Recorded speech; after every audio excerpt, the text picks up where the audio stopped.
សួស្តីនេះយើងថ្ងៃនេះខ្ញុំអត់បានមកតអេពីសូតទេតែខ្ញុំមកចង់ប្រាប់អ្នកនរគ្នារឿងមួយយោអ្នកនរគ្នាដឹងរឿងអីអត់តោះឥឡូវចាំស្ដាប់ខ្ញុំនិយាយទាំងអស់គ្នាហ្នឹងហើយខ្ញុំចង់សួរអ្នកនរគ្នាពីអារម្មណ៍អ្នកនរគ្នាវិញណាតែអ្នកនរគ្នាចង់ឲ្យខ្ញុំលេងពីម៉ូដអីគេដែរឥឡូវខ្ញុំដាក់ម៉ូដ2ឲ្យអ្នកនរគ្នាជ្រើសរើសសិនម៉ូដទី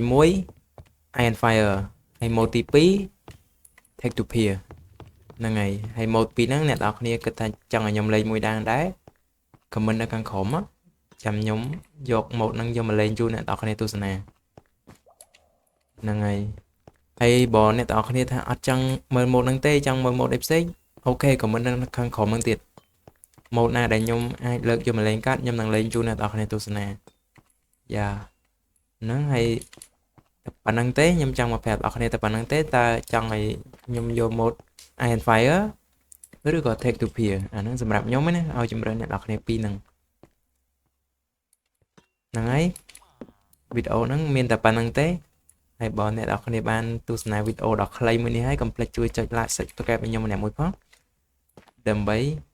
ខ្ញុំឆាប់បាន100 subscriber ដល់អ្នកគ្នាយោអរគុណដល់អ្នកគ្នាបាយបាយ